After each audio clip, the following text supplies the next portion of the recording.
Atoms are way too small for us to see with the unaided eye, and so it is impossible to count the atoms in a substance one by one.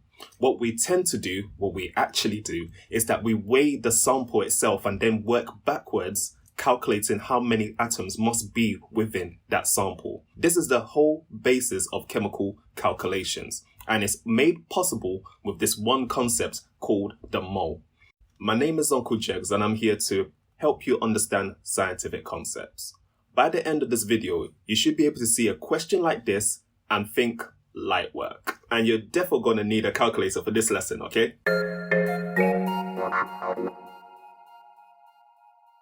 For GCSE, you simply need to know that the mole is the relative atomic or relative formula mass of a substance in grams.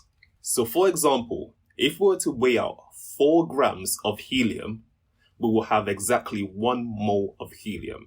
If we were to weigh out 1 gram of hydrogen, we will have exactly 1 gram of hydrogen, etc.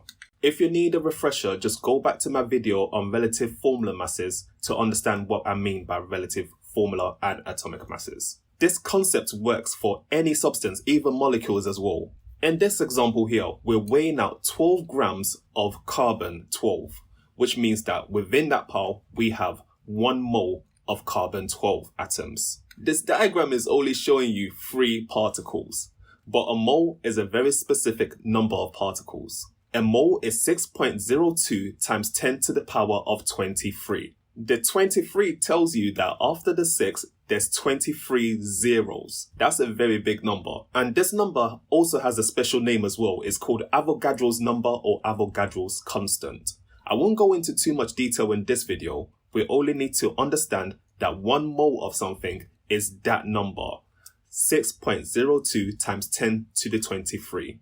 So when we weighed out the 4 grams of helium, that means that within that 1 mole of helium, we had 6.02 times 10 to the 23 particles of helium. And hopefully now you're thinking of a mole as the name of a certain number, just the same way how a dozen is the name for 12. Mole is the name for that number there.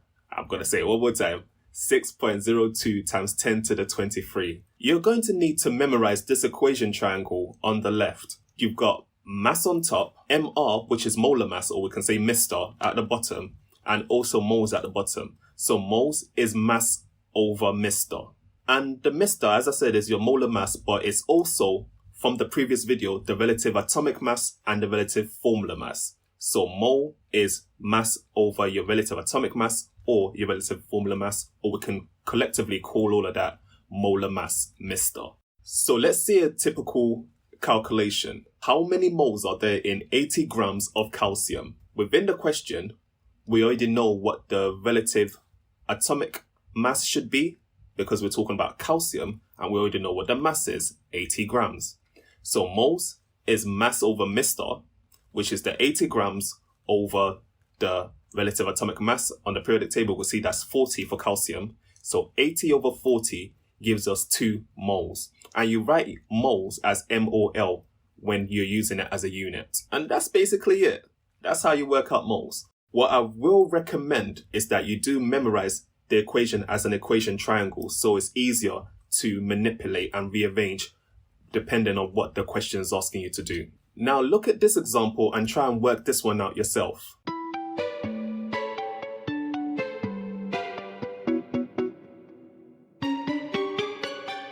How many moles are there in 22 grams of carbon dioxide?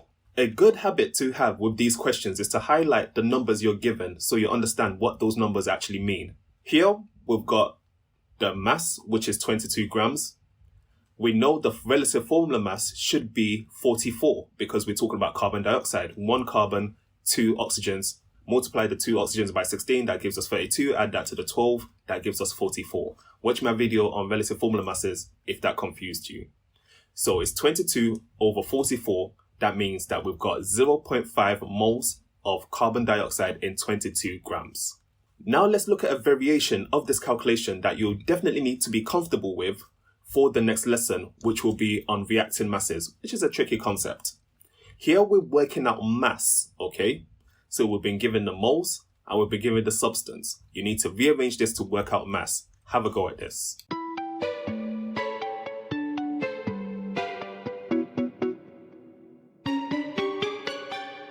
Again, best practice, highlight the numbers you've been given. We're working out the mass of 0.75 moles of carbon dioxide. The relative formula mass of carbon dioxide that we worked out in the last question was 44. So rearranging the equation is moles times molar mass, moles times MR, moles times Mr. So the mass is 0.75 moles times 44, which gives us 33 grams. And that's essentially it. If you needed to work out the molar mass itself, it will be mass over the moles.